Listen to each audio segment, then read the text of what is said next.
আপনি কি জানেন আমেরিকার অনেক জায়গায় এই গাছটিকে মানুষ আগাছা হিসেবে দেখে? এটি আমাদের বাংলাদেশের পরিচিত ডাটা শাক। মজার বিষয় হলো এই শাকটি অত্যন্ত দ্রুত বৃদ্ধি পায় এবং বিভিন্ন ধরনের মাটিতে সহজেই জন্মাতে পারে। এজন্য অনেক কৃষি জমিতে এটি স্বতঃস্ফূর্তভাবে জন্মে এবং অনেক সময় আগাছা হিসেবে বিবেচিত হয়। তবে উদ্ভিদ বিজ্ঞানীদের কাছে বিষয়টি বেশ আগ্রহের, কারণ ডাটা শাক শুধু একটি বুনো উদ্ভিদ নয়, বরং এটি এমন একটি শাক যা দীর্ঘদিন ধরে বিশ্বের বিভিন্ন অঞ্চলে খাদ্য হিসেবে ব্যবহৃত হয়ে আসছে। বাংলাদেশে ডাটা শাক গ্রামীণ জীবনের একটি পরিচিত অংশ।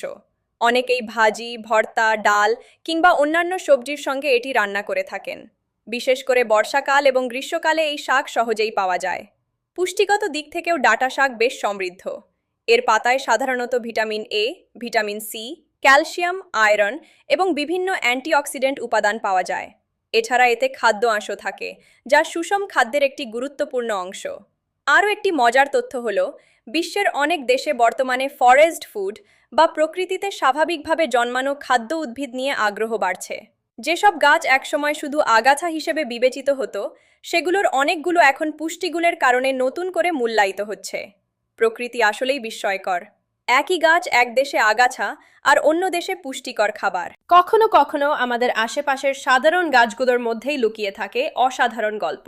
তবে যে কোনো বুনো শাক সংগ্রহের ক্ষেত্রে সঠিক পরিচয় সম্পর্কে নিশ্চিত হওয়াই ভালো। আমেরিকায় থাকা বাংলাদেশিদের কাছে একটি প্রশ্ন: আপনারা কি কখনো এই ডাটা শাক সংগ্রহ করে রান্না করেছেন? অথবা আপনাদের আশেপাশে কি এই শাক দেখা যায়?